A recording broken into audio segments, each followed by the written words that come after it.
Joseph, Augustine et Marcel, dans la suite des souvenirs d'enfance de ce formidable conteur qu'était Pagnol. Le château de ma mère, la semaine prochaine.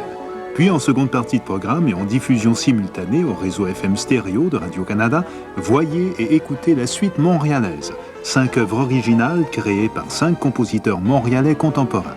D'ici là, bonne semaine à tous.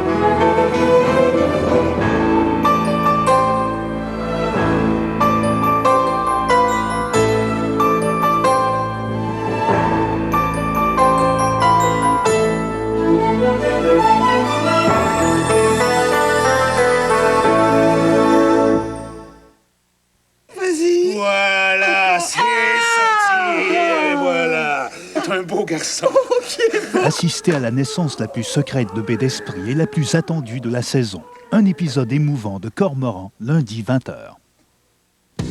Sherbrooke et ses environs. Une région du Québec aux caractéristiques économiques et démographiques bien particulières. Raymond Saint-Pierre vous fait visiter un coin de pays qui vit depuis longtemps à l'heure du libre-échange. Le Point, lundi à 22h25.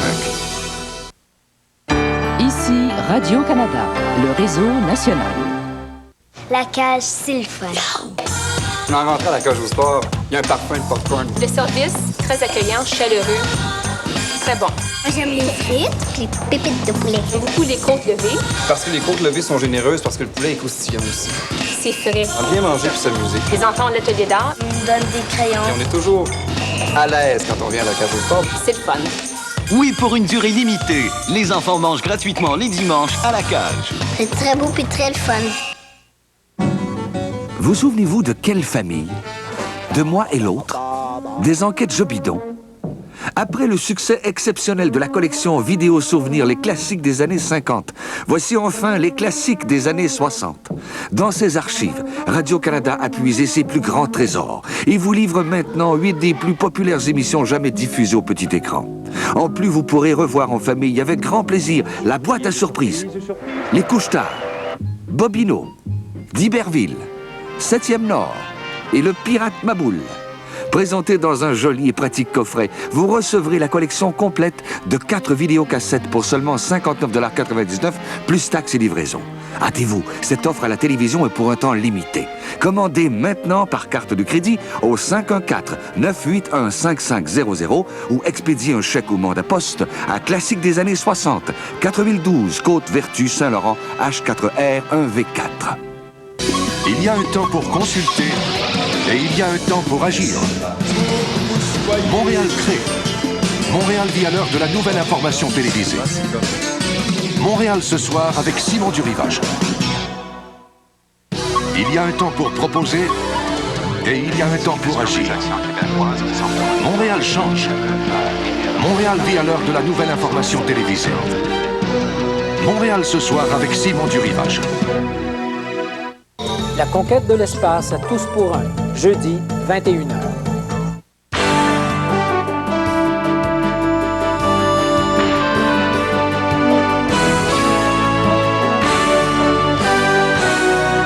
Le dimanche, avec Bernard de Rome.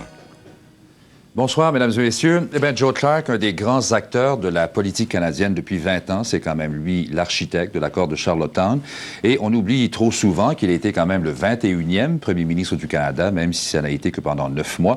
Joe Clark, donc, tire sa révérence. Il nous a accordé une entrevue exclusive dans laquelle il nous confie que l'événement qui finalement lui a fait le plus mal, c'est lorsque Brian Mulroney lui a ravi le leadership des conservateurs il y a 10 ans. Je vais vous faire entendre ça un petit peu plus tard. Mais d'abord, un événement tragique. Dans le froid intense de ce matin, il y a un incendie qui a détruit un centre d'accueil à Sainte-Geneviève de Pierrefonds, dans le nord-ouest de l'île de Montréal. Une dame de 91 ans aurait péri, elle est portée disparue. La tragédie aurait pu être plus terrible encore si on n'avait pas réussi à évacuer la 50aine de résidents. Regardons le compte-rendu d'Alexandre Dumas. C'est aux petites heures du matin, en fait 5 heures, qu'une employée de garde de la résidence Château-Pierrefonds fut d'abord alerté par une indication au système automatisé central de détection des incendies. Vérification faite, de la fumée intense circulait dans l'entretoit de l'immeuble historique de 3 étages et des toits des annexes plus récentes, elles. En moins de 5 minutes, les pompiers alertés arrivèrent. Policiers et ambulanciers suivirent. On procéda rapidement à l'évacuation des quelques dizaines de résidents à demi éveillés, des gens âgés pour la plupart, semi-autonomes. En peu de temps, le centre devint la proie des flammes. Tout fut ravagé. Les pompiers de Sainte-Geneviève et des villes avoisinantes se sont alors employés à stopper la propagation du feu. La fumée sortait au niveau de la couverture et puis ça s'est propagé là, de couverture en couverture. Rescapée, la cinquantaine de résidents a été dirigée vers le centre d'accueil Vigée, à l'île Bizarre. Alors, on a pu les accueillir, trouver des vêtements, les nourrir et les installer là, pour passer la journée. C'est là qu'on voit où est-ce que tout le monde se tient. On a eu des téléphones d'un peu partout, des maisons privées qui nous offraient des chambres. Envoyez-nous des gens, on va s'en occuper.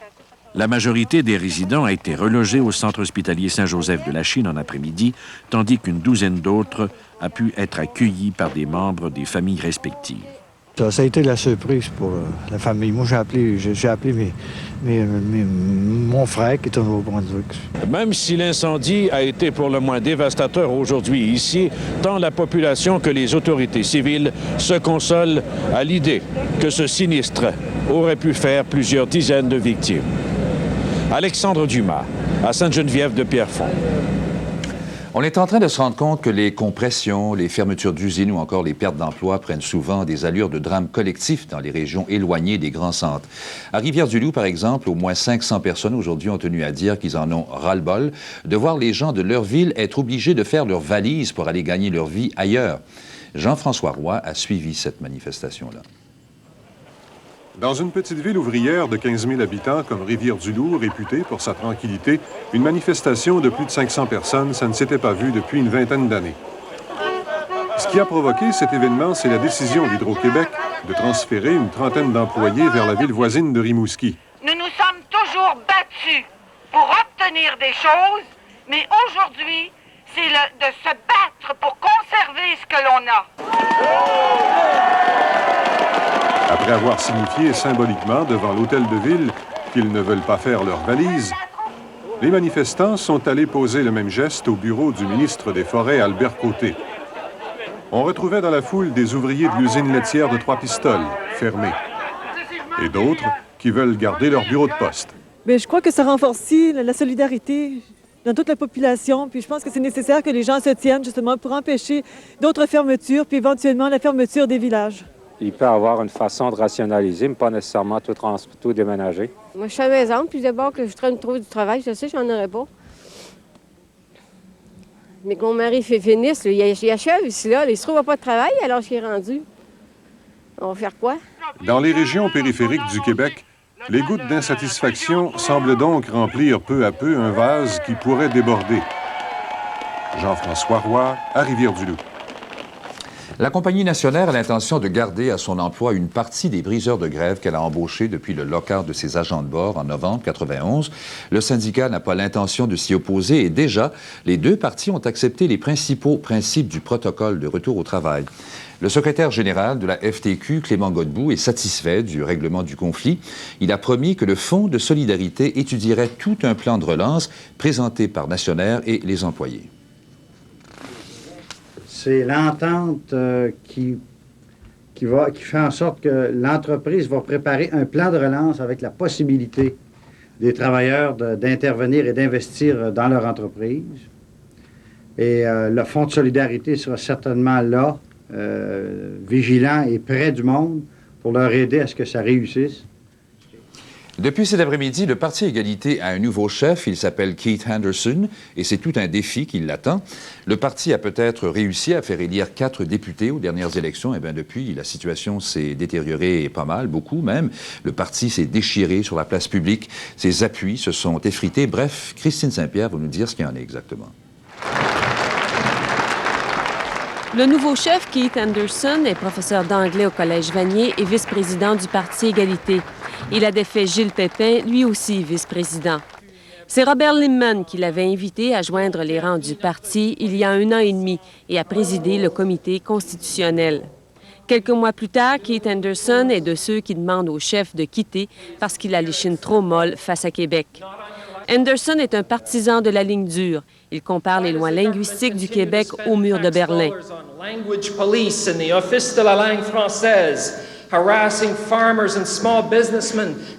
Le nouveau chef rêve d'un Québec bilingue, sans aucune barrière linguistique. Je rêve d'un jour où le drapeau de mon pays sera retiré de sa cachette dans une armoire secrète de l'Assemblée nationale. Robert Limon, qui était le plus jeune chef à entrer à l'Assemblée nationale, cède sa place avec amertume. Mais il se range quand même derrière le nouveau chef qu'il croit capable de compromis. J'espère qu'il va trouver le terrain d'entente. Le Parti égalité est un parti presque moribond. Son membership a fondu depuis l'élection de 89.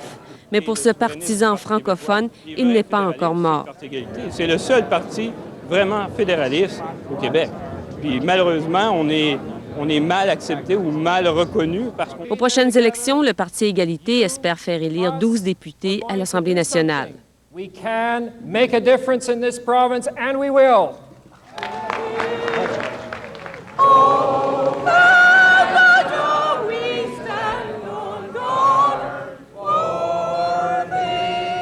Christine Saint-Pierre, à Montréal. Pas de querelle de famille au Parti québécois. Le chef, Jacques Parizeau, a accepté d'accorder une place plus importante aux jeunes, y compris une représentation au bureau exécutif du parti. M. Parizeau a aussi déclaré aux 550 délégués du Comité national des jeunes qu'un Québec souverain devrait lancer une deuxième révolution tranquille. Les explications de Gilles Morin. La souveraineté, oui. Pas facile pour les jeunes d'être entendus par les dirigeants politiques. Leurs idées ne reçoivent pas toujours une oreille attentive. Les jeunes, pris collectivement, sont très faibles. Et malheureusement, je le dis bien, je le déplore, mais je pense qu'ils ont besoin de structures fortes à l'intérieur de partis comme le Parti québécois qui sont appelés à prendre le pouvoir. Les jeunes péquistes se sont montés une organisation à partir des cellules étudiantes, en passant par les comtés, les régions, pour aboutir au grand congrès du PQ. Bien des jeunes croient que leurs revendications passeront mieux par cette structure, mais ils ne sont pas tous de cet avis. Alors, quand allons-nous arrêter de se battre pour des structures quand on veut parler d'idées? Après 2 jours de débat, la majorité des 550 jeunes péquistes a accepté cette structure. Elle devra être cependant ratifiée au congrès du PQ en août. Les jeunes ne déclarent pas la guerre à leurs dirigeants, loin de là. Le chef se montre réceptif à leurs demandes. Le président des jeunes étant le seul qui serait élu par une structure jeune, que dans ces conditions, il appartienne à l'exécutif national, me paraît aussi parfaitement logique et normal. Cette concession faite aux jeunes, le chef leur demande en retour d'améliorer leur formation. C'est la dégringolade. L'enseignement professionnel au Québec, c'est pas un problème, c'est un drame. Jacques Parizeau prédit une deuxième révolution tranquille avec la souveraineté du Québec.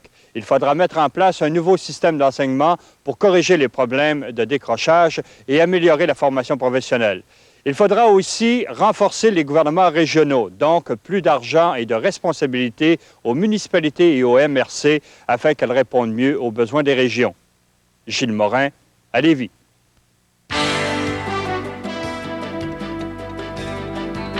Voici quelques événements que nous allons surveiller cette semaine. D'abord, mardi, Statistique Canada dévoile les données du recensement sur l'origine ethnique des immigrants.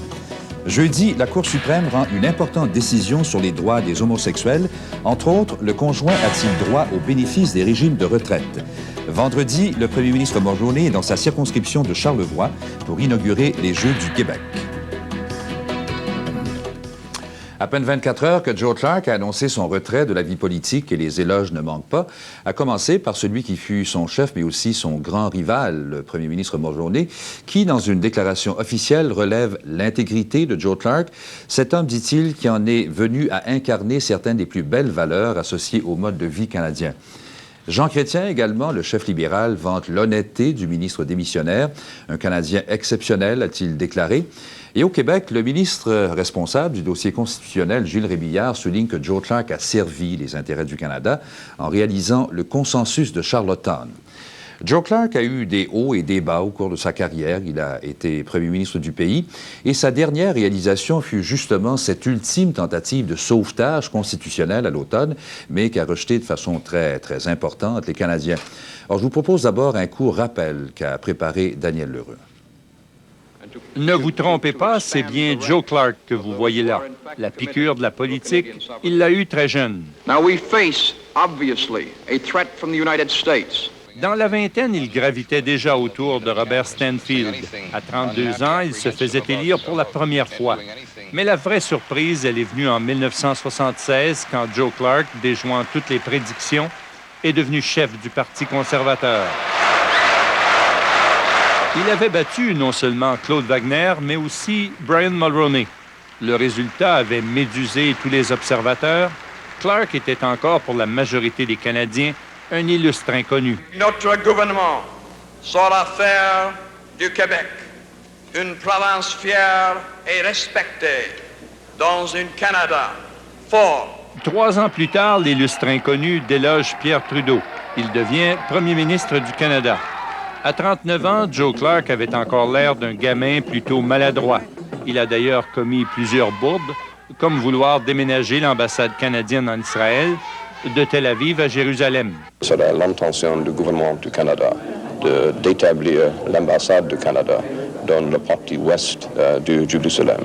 Le règne de Joe Clark a été bref. 7 mois à peine après l'élection, son gouvernement minoritaire est défait aux communes. Le présent Parlement est dissous. La date de l'élection est le 18 février 1980. Le 18 février 1980, Pierre Trudeau allait reprendre le pouvoir. Les jours de Joe Clark à la tête du Parti conservateur étaient désormais comptés.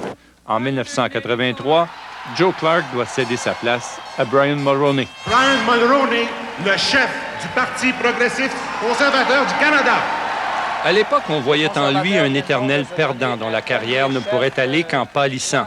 Personne n'avait prévu que, comme secrétaire d'État aux Affaires extérieures, Clark arriverait à rebâtir sa crédibilité. Quand la mort de Meach a plongé le pays dans une crise profonde, Joe Clark était devenu le seul ministre vers qui Brian Mulroney pouvait se tourner. C'est essentiel pour le Canada. Pendant 18 mois, M. Constitution s'est donné corps et âme pour aboutir à ce qu'on croyait impossible, l'accord de Charlottetown. Mais la victoire de Joe Clark, encore une fois, fut de courte durée. Le 26 octobre, le peuple lui a dit non. Daniel Lheureux, à Calgary. Joe Clark, donc, va demeurer député jusqu'aux prochaines élections. Aujourd'hui, il est resté dans son coin de pays, à Calgary, où je l'ai rejoint pour cette entrevue. Et vous allez constater que son ton est celui d'un homme serein, mais qui a déjà commencé à prendre un peu de recul. Bonsoir, M. Clark. Monsieur Durham, bonsoir. Écoutez, comme on dit chez nous, ça fait 30 ans que vous mangez de la politique. J'imagine que c'était une décision extrêmement difficile à prendre, n'est-ce pas? Oui, c'était difficile. J'ai eu beaucoup d'avis, des conseils de mes amis, mais ce n'est jamais facile de prendre une décision comme ça. Et je ne peux pas identifier le moment où j'ai pris la décision, mais c'est fait et je suis confortable avec la décision. Écoutez, il est évident que durant le dernier débat référendaire au Canada, ça a sauté aux yeux. On a assisté à une espèce de rejet de la classe politique, une espèce de manque de confiance à l'endroit des hommes, des femmes politiques de ce pays. Il y en a qui ont dit peut-être que ce serait le moment de laisser la place à une nouvelle génération, un peu comme l'ont fait, par exemple, les Américains en élisant Bill Clinton. Vous, là, M. Clark, en démissionnant maintenant, c'est un peu ça que vous vous trouvez à confirmer? Vous êtes d'accord avec ça, peut-être? Non, pas du tout. Je crois que le problème, ce n'est pas un problème de génération. Je crois que c'est un problème plutôt institutionnel. Et je crois que probablement même une génération différente avec les mêmes institutions doit confronter les mêmes sortes d'aliénation.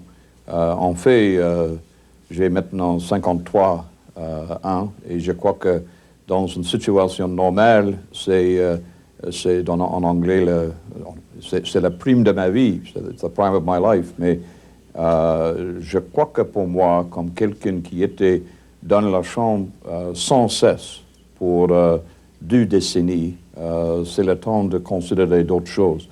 Je crois que ce sera bien essentiel pour nous de considérer les moyens à changer nos institutions, de les réformer pour mieux répondre aux attentes modernes.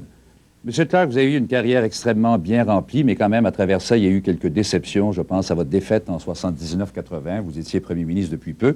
Il y a eu cette défaite au Congrès de leadership en 83, même si avant ça, vous aviez un appui de plus de 66 %. Il y a eu la défaite du oui au dernier référendum. Quelle a été la plus grande de vos déceptions dans votre vie politique? J'en ai eu plusieurs déceptions, vous avez raison. La plus grande, peut-être, c'était de n'avoir pas gagné le congrès pour le chefferie en 83, parce que je crois que la sélection d'un chef du parti, ça fait une différence. Ça peut avoir des implications profondes pour un pays. Bien sûr, j'étais là comme un candidat sérieux et je regrette que je n'ai pas gagné. Mais ça, c'est fait. Mais vous aviez décidé à ce moment-là, évidemment, de mettre en jeu votre leadership. On sait que vous n'êtes pas un homme rancunier, M. Clark. On sait que vous êtes un homme extrêmement loyal. Vous l'avez prouvé durant toute votre carrière politique. Est-ce qu'il n'y a même pas des moments où vous êtes peut-être rendu compte que votre loyauté à vous, ça pouvait jouer des mauvais tours, que ça vous avait joué des mauvais tours? Non, je ne crois pas que c'était une question de loyauté qui a créé certaines... ce n'était pas une question de loyauté, c'était une question de l'incertitude de la vie politique, et ça, c'était toujours là. J'ai mes standards pour le meilleur ou non, et j'essaie de les respecter. Et je dois dire que je crois que je suis une personne vraiment privilégiée par les opportunités que j'ai eues dans la vie publique au Canada. J'ai appris beaucoup, j'ai eu les chances qui n'étaient pas disponibles aux autres. Et c'est vrai qu'il y a eu les déceptions, il y a eu aussi les grandes opportunités. Vous avez fait beaucoup d'efforts, en tout cas, pour comprendre le Québec, ça on le sait. Je me souviens de vous quand vous êtes arrivé en 1976 avec un français qui est assez difficile. Maintenant, vous avez un français absolument impeccable. Qu'est-ce que vous avez appris du Québec, M. Clark, que vous trouvez important que le reste du Canada comprenne à propos du Québec? Je crois que le fait que le Québec est une communauté avec une identité et dans un sens une insécurité qui est réelle et qui n'est pas comme l'attitude qui existe dans d'autres parties du Canada. Je ne veux pas... C'est en réalité une société distincte. Mais ça, c'est une phrase. Il y a une réalité qui est là. Et ça, j'ai utilisé le mot insécurité. Et je crois que c'est une partie de la réalité. Mais aussi, il y a une fierté au Québec qui... premièrement, il n'y a pas la même possibilité, je crois, dans le reste du Canada d'avoir la fierté dans leur communauté qui existe au Québec, en partie parce que le Québec est minoritaire, est une minorité dans le Canada ensemble. Mais je crois aussi que je reste convaincu que c'est bien possible pour nous de respecter les différences au Québec au sein d'un Canada, d'un grand Canada. En fait, je crois que la nature de notre identité nationale et qu'on peut respecter les différences. Et je ne veux pas faire une comparaison entre les différences, par exemple, de Colombie-Britannique et du Québec, sauf pour dire qu'il y a des différences et qu'on doit les respecter, on peut le faire. En terminant, M. Clark, Joe Clark, Premier ministre du Canada, c'est fini à jamais, ça. Il n'est pas question que vous reveniez là-dessus. Vous mettez un gros X sur la vie politique active? Oui, je crois que j'ai pris une décision finale. Je cherche maintenant une carrière dans le secteur privé, dans la vie privée. Bien sûr, je vais continuer avec mes intérêts dans les questions publiques et je veux militer activement dans mon parti et travailler pour la réélection du gouvernement de M. Céder la place à Maureen McTeer, peut-être? Ah, peut-être. C'est une décision pour elle. Elle, comme vous le savez, dans ma famille, elle prend sa décision et je prends la mienne. M. Clark, on vous remercie infiniment. On vous souhaite beaucoup de bonheur et bonne chance. Merci beaucoup d'avoir accepté de nous accorder cette entrevue. Bonsoir, M. Clark. Bien, je vous propose d'aller à l'étranger maintenant. Un premier groupe de 150 casques bleus canadiens qui est arrivé dans le port croate de Ploče, d'où ils doivent rejoindre la Bosnie mardi. Ils vont voyager par la route jusqu'à Kiseljak, à 30 km à l'ouest de Sarajevo. Ensuite, ils seront affectés à la protection de convois humanitaires. Et justement, l'un de ces convois de l'ONU, retenu depuis des jours par les Serbes, est finalement parvenu à Sepa cet après-midi. Ce village perdu dans les montagnes de l'est de la Bosnie n'avait reçu qu'une seule fois de l'aide humanitaire depuis le début du conflit il y a 11 mois. Au large de l'Écosse, une flotte d'hélicoptères a évacué 400 travailleurs d'une plateforme hôtel qui a rompu ses amarres en pleine tempête la nuit dernière. Une centaine d'hommes sont restés à bord du Save Supporter qui sera remorqué jusqu'en Norvège dès que le temps le permettra. En Californie, maintenant, une autre violente tempête a fait 14 morts et contraint des centaines de personnes à évacuer leur demeure.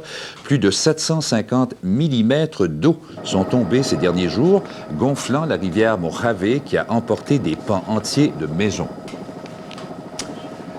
Écoutez ça, un Israélien de 80 ans emprisonné depuis 30 ans parce qu'il refuse d'accorder le divorce à sa femme qu'il n'a pas vue depuis 40 ans, n'avait que 3 petits mots à dire pour être libéré. 3 mots. Oui, je consens.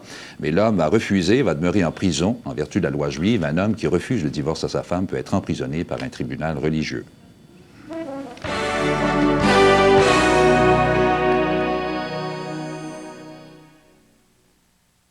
En concevant chaque détail de la Chiva, les gens d'Oldsmobile n'ont pas négligé un détail essentiel, votre budget. Voici Location Plus à Chiva pour seulement 200...